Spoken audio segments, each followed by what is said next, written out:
Talking about the 36s on your mama dishes. Y'all was in the game, we was on the benches. So we got the side wind, the kush, something vicious. Weed bags like AI, .6s. Before he had to play the two, time is rough, we made it through. I just want Mercedes coupes, nice crib, crazy views. I done seen fiends sell everything, babies too. What it is, you live in Harlem, rocking with Cash Flow, DELSON, Round Table, Don Diva. Let's get it. What up, y'all? Good evening. Another segment to the Round Table.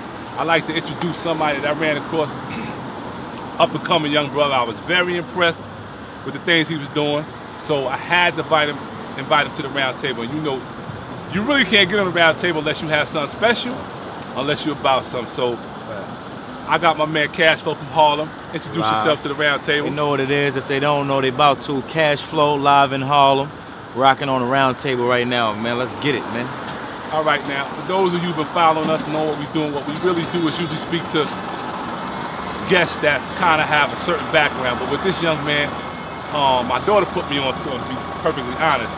And I checked him out, and I was really impressed with his lyrical content. Because he wasn't doing the typical how many niggas I killed and how many keys I pushed. And so what I wanted to do, right, was to get right into your background and to try to find out why, number one, you rap like that.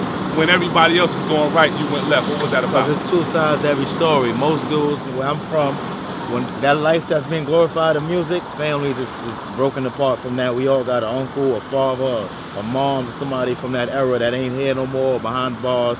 So I just wanted to tell a whole nother story. Like that done been beat to death. Everybody done sold 100 bricks and caught 100 bodies. And if you was really moving 100 bricks right now, you don't need to rap. So let me in the game. So that's how I look at it. Again, so even your content, like when I saw what impressed me was I think it was the dot versus lady or the dot versus woman or something. Ladies versus dots. Okay, lady versus dot. Now, speak to that because I thought it was clever how you really broke that down because a lot of women, particularly in society, they got a problem with, they call rap misogynistic. Yeah, very. And conceptually, I thought that was really, really brilliant. What made you come up with that? Because I dropped a freestyle first to the Jada Kiss Why joint, and I was just asking why do certain chicks do certain things, and then they thought I was a womanizer when I was just asking questions. So I followed up with Ladies versus Thighs just to break down the difference, distinguish everything, that this is what I am talking about and this is what I'm not talking about. So I just had to get it clear. And then when I dropped that joint, the chicks were like, all right, we feel you, we see where you was going. So how many followers you got right now? On Instagram, before I dropped that joint, I had almost 10,000. Now I almost got 70,000. That's what's up, man. I thought that was real slick. And even with the wide joint, then it was something else I seen you do. Because another thing that I thought was brilliant and it was real different, you was doing this 15-second segment and you sitting in your car. I'm looking at that right and I said, yo, this kid got something. The way you thinking outside the box, and I was just impressed with that. How did that come about? That came about because usually when dudes do videos, I watch the comments. I'm paying attention. I'm watching the comments, and instead of paying attention when the dude is rapping about, they'll be like, yo, who's that walking past? Yo, what's that right there? What's that? I just want you to hear the bars. I'm just gonna put it in the car, tell my man, we don't want no Canon, get an iPhone, put the camera right up on me, so you ain't got no choice but to hear me rap. If you act anything that's other than the rap, that means you ain't coming here for that anyway. So I just wanted to pay attention. I was really impressed, and I thought so. Again, where did your rapping ambition come from? I mean, just listening to other rappers. When I was growing up, listening to Fab, Jay-Z, Nas, and I grew up in Harlem, right across from the Rucker. So we had all kind of rappers come to the park. So I was getting motivated. How old are you? By the lifestyle. 24. 24. Oh, so you're a young man. Yeah. Oh, that's good. I see you got your pops on deck. Yeah, always, you and your pops like that's another beautiful element. Yeah, that's different. That I kind of wanted to again highlight. You know what I'm saying? And I know you was in the magazine a few years ago when you was a kid. Young this kid was telling me, he was like, yo, I met his father and we put him in the magazine on some type of reality show y'all was doing, whatever. And I said, yo, what's amazing to me and why I really want to get to this kid early before he blow up. I think he's gonna blow up. I think he's gonna blow up because I just see something in you. I heard it here first, man. Big homie called it. I see something in you that I think is special. Number one, you have the balls to be different. Exactly. I don't and to me, that's always the art to really being cool, having the heart to be different. Exactly. How did you have that confidence? Because I mean, I failed so many times. It's like I ain't really got nothing to lose. I've been going hard. Like you said, you interviewed me when I was a kid. It's like, to me, you can miss 1,000 shots, but if you hit the game winner, you won the game. So I don't really care how many times you leave a negative comment. As long as I get you on the positive, I'm good with that. Now, you're a handsome young cat. You're an articulate cat. you got these ladies on you, right? Yeah, they did. You more girls following you and all that. I purposely, when I drop freestyles, like why I do joints like that too, because I don't want to come across R&B. I don't want them to think, oh, he handsome, so he's trying to cheat and market to the ladies. But you know you is cheating, like we handsome. We all, it is what it is. Yeah. But I don't be wanting to use that, so I do a freestyle that's completely against that. Like I go ladies versus thoughts and make it look like I'm almost bashing them a little bit, so they can't say that you tried to use your handsome. I said what I did, a grimy dirty nigga could have did that. Right. So I do that on purpose. Well, I think that's cool. The differentness, the originality. Yeah, appreciate it. It was captivating to me. Like I tell you, my daughter hit me to you.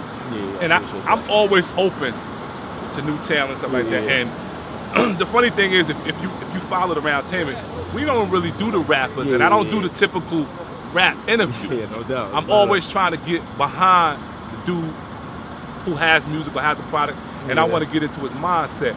And the fact that you keep referencing Harlem, and I know you love Harlem. Shout out to Harlem. I'm a New York dude from Brooklyn. And again, I kind of want to highlight why you didn't take the path of 100 bricks, because that's not easy to do, to go against the grain. And the confidence, the supreme confidence that you displayed, that come from your dad. What's the relationship like with you and your pops? I mean, my dad had me from day one. Like, my pops was in the Air Force. I was actually born on the Air Force base, but right there on the plane and all that. And from then it been on, like, just rocking. So you and him kind of got like a homeboy relationship? When I used to play ball, he was the coach, and now that I rap, he's still a coach. So still play ball? You nice? Nah, I ain't nice no more. You do that? I still got my hair do, but that's it. Yeah. Celebrity game, I'm gonna be ready though. Okay, so getting back to this rap thing and this whole round table thing, and who influenced you? I heard you mention Fab and a couple other dudes, but who influenced you to, because I want to stay on this thing about your originality, because I'm old enough to know I was there when the first resurrection of rap. And rule 101 in rap was, if I go left, you gotta go right. Yeah, that's now it's just now is if I go left, you go left. Yeah, we got a whole bunch of sheeps going left. So for you to have the guts and the confidence to say, you know, I'm gonna go this route. I want to kind of get into that, because that's deeper than you just trying to have a gimmick. That comes from somewhere. Exactly. And my lifestyle, like, we not in the late 80s, early 90s no more. Like, it ain't bodies on the floor. Like, I mean, it's still happening, but you're not gonna just walk outside and be stepping over a nigga in the crack barrel right here. It ain't niggas on Instagram scrolling now. So let's talk about what's really going on. Like, it ain't no need to keep beating a dead horse. You went to school? Yeah. College? Nah, I took one little course in Berkeley. I ain't got a degree in it. Oh, okay. Yeah, I did a little. Graduated high school? Yeah, definitely. All of that's positive stuff, man. I kind of highlight. So again, like, when I came up with the concept of the round table, right? I'm so sick of how the streets is, and in particular, how the industry is and how they promote and perpetuate this buffoonery and this detrimental behavior that they instilling in indoctrination on our youth, man. The target point of what the artist is talking about, but in real life, like, I got like my uncle gone from the streets. I got another uncle doing life. You know what I'm saying? Like, I got a whole family that's suffering from what niggas is glorifying. So it's like, yo, I don't really want to portray that no more. Let's just show another side of life. I mean, that's still happening, it's going on, and that's cool, but that ain't the only thing going on. So. It definitely ain't. Yeah, and that ain't cool. Like, to be doing 25 to life and not being able to hug your child, that ain't fly. So that ain't, you know what I'm saying? We don't want to keep going. Well, I'm glad you spoke to that, because it's like, when you follow my segments, I'm always talking about that. Like, it disgusts me, to be perfectly honest with you. The glorification of this bullshit, because there ain't nothing cool about that. There ain't nothing fly about that. And when guys was doing that, it was more done out of necessity. You do what you have to do until you can do what you want to do. And the whole primary purpose of doing that whole shit was to get out of this shit. That's the more. You know what I'm saying? And I want to get back to that, because I want these kids to really understand, listen, man, it ain't slick, it ain't cool. And here's a young man that like I said, I zoned in on you. And I said, man, this little kid, you got something. And I started following your little joints and all that. And I was really impressed, man. And I'm talking about, I got a good feeling inside from you. And I think, again, I'm going to reiterate this. I think you're gonna do well, man, and I hope you do well.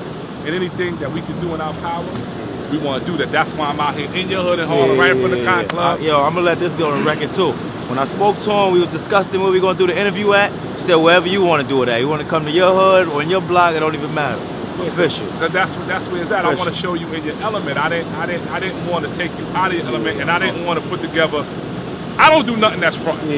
So that just won't work for me. I'm a 6 o'clock dude. Everything will be straight up and down. I don't know how to be crooked. It don't work for me. You know what I'm saying? So I just wanted to get you in your element, and I wanted to give you an opportunity to speak to the 6 million followers and stuff that we have. And for them to tune in onto you. And remember, I put them on to you first to give you this. I wanted to give you a bigger look than what you're doing. And I just want you to keep working, because what you're doing, man, I think is phenomenal. And it needs to be recognized and highlighted. Exactly. You know what I'm saying? And there's still older cats like myself that appreciate a good 16. Exactly. And with some lyrical content and substance, right man. Now. I ain't trying to be the old hating rapper like yo, but I'm just saying everybody rapping like this, like that's cool. But what happened to just bars? Nah, that's cool for them. If they don't know how to do nothing else, that's good. But it's still young dudes that's, you know what I mean? They writing, they putting it together. And I just feel, especially in New York City, it's like yo, each one like, I mean, ain't nobody pulling nobody hand no more. Everybody trying to be the man. And niggas need to just, like, if I was from somewhere else, I feel like, and I had the same bars I got right now, if I was from Memphis, Yo Gotti would have grabbed me. If I was from Atlanta, T.I. would have grabbed me. I just feel like in New York, whoever the big dog is there, don't come into the hood and be like, yo, let me see who that nigga is. Because anywhere else, niggas gonna bang your door down if you buzzing like this. Question. How many followers you said you got now? I mean, on Instagram, I almost had 10,000, now I'm at 70,000. Facebook, I got 150,000. And I only had 700. How long did it take you to accumulate that? 2 weeks. 2 weeks? Yeah. So you wanted something. Like I told you, I seen it. No cosign, no rapper putting me on a feature, no major DJ blasting it, just me on social media. Okay, so now you know we're gonna get to this part because of who you are, what you're doing. Let's do it. You gotta give me a hot 16 when we come back. Yeah, so now you know you gotta give me a hot 16 or 64 bars. I don't really care. How they come out? Yeah, let me hear people what they say and show them what I seen. Let's do it, man. It was all a dream. I used to read DIVA magazine. Back in Harlem, Lynch Mob was getting everything. I'm just a Harlem kid that was flamboyant. Different outlook on life, I'm a clairvoyant. Me, I can't call it. Could get it off the boat like a fisher, good price, but that game I can't toy with. You enjoy it for a sec, pulling Porsches through the jacks. Some niggas playing with pills, some frauding with the checks. For the money, the power, the respect, I could've got the max. Well, I'm fortunate, I guess, cause you just wanna fuck up some commas. But the only thing that's fucked up is karma. Supposed to been a layup till they threw you in the lineup. Now you off of the bench and the judge starting at 5, bruh. You just gotta take it and smile. Lord knows you don't want to take it to trial. Frustration start breaking you down. Judge giving football numbers. You wish you had a day to touch down. That's why a nigga be ballin'. Like he gotta turn himself in the morning. Screw the competition, I be killing them morning. For a few G's, I be on the hill like I'm Lauren. I did it with no deal and I ain't had a label. Most of these rap dudes is all fable.